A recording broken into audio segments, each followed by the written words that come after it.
دعاؤں سے مولا منا لوں تجھے میں، پریشان دل میں بسا لوں تجھے میں، دعاؤں سے مولا منا لوں تجھے میں، پریشان دل میں بسا لوں تجھے میں، گناہوں کی لت میں جیے جا رہا ہوں، گناہوں کی لت میں جیے جا رہا ہوں، ہدایت کو یاد۔ السلام علیکم ورحمۃ اللہ وبرکاتہ۔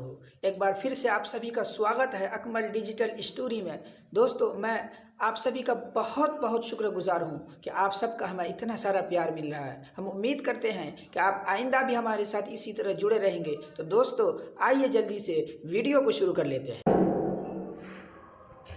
دوستو، آج کے ویڈیو میں آپ کو بہت مزہ آنے والا ہے۔ آج ایک بیش قیمتی لطیفہ ہم آپ کو سنا رہے ہیں، لیکن اس لطیفے سے کسی قوم و مذہب کا کوئی تعلق نہیں، صرف ایک لطیفہ ہے۔ تو آئیے لطیفہ سنیے اور مزہ لیجیے۔ ایک مولوی صاحب تھے جو ہندو اور مسلمان سب میں ہر دل عزیز تھے، اور سبھی لوگ انہیں چاہتے تھے۔ اس کی وجہ یہ تھی کہ وہ بہت مزاحیہ اور حاضر جواب بھی تھے۔ ایک مرتبہ مولوی صاحب کہیں سے آ رہے تھے اور چوراہے پر کچھ آدمی بیٹھے ہوئے تھے۔ ان میں ہندو مسلمان سبھی لوگ تھے۔ اتفاق سے ان لوگوں کو مذاق سوجھا۔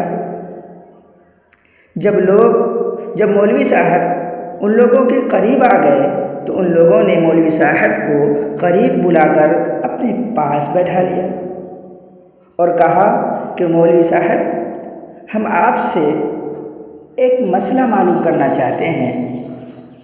تو مولوی صاحب نے کہا، بھائی بتائیے کیا بات ہے، کیا پوچھنا چاہتے ہیں؟ تو ان لوگوں نے کہا کہ جناب، یہ جو چوراہے پہ 8-10 کتے بیٹھے ہوئے ہیں، یہ کتے ہندو ہیں یا مسلمان ہیں؟ یہ مسئلہ ہم کو معلوم کرنا ہے۔ مولوی صاحب حاضر جواب تو تھے ہی، فوراً ہی جواب دیا کہ اس کی پہچان تو میرے بھائی بہت ہی آسان ہے۔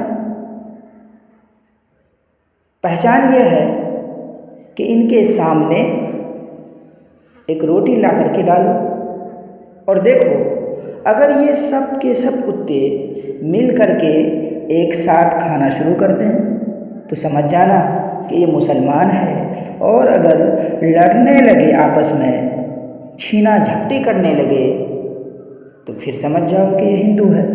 یہ جواب سن کر وہاں پر جو غیر مسلم تھے وہ سارے کے سارے بہت شرمندہ ہوئے اور خاموش ہو گئے، اور مولوی صاحب یہ جواب دے کر چلتے بنے۔ اتحاد و اتفاق جو ہے، یہ ایک مسلمان کی ایک بہت بڑی صفت ہے۔ رسول اللہ صلی اللہ علیہ وسلم نے مثال دیتے ہوئے ارشاد فرمایا، المؤمن کجسد واحد، کہ ایمان والا ایک جسم کی طرح ہے۔ اگر آنکھ کو تکلیف ہو جائے تو سارے جسم کو تکلیف ہوتی ہے، اور اگر سر کو تکلیف ہو جائے تو سارے جسم کو تکلیف محسوس ہوتی ہے۔ وہ مسلمان ہی نہیں ہو سکتا جس کو اپنے پڑوسی، اپنے بھائی یا کسی انسان کے دکھ درد کا احساس نہ ہو۔ اور لڑائی جھگڑا، اختلاف و انتشار، یہ جانوروں کتوں کی صفت ہے۔ جو آدمی لڑائی جھگڑے کو پسند کرتا ہے گویا وہ جانوروں کی صفت کو پسند کر رہا ہے، اس لیے ہمیں اس سے بچنا چاہیے۔ مولوی صاحب کے جواب میں مسلمانوں کی اسی اچھی صفت کی جانب اشارہ تھا کہ جب وہ کھانا کھاتے ہیں تو مل جل کر ایک دسترخوان پر ایک ساتھ ایک پلیٹ میں بیٹھ کر کھانا کھاتے ہیں۔ اس کے برخلاف ہمارے ہندو بھائیوں میں یہ رواج ہے کہ وہ دور دور بیٹھ کر الگ الگ طور پر اپنا کھانا کھاتے ہیں، گویا یہ جانوروں کی نشانی ہے۔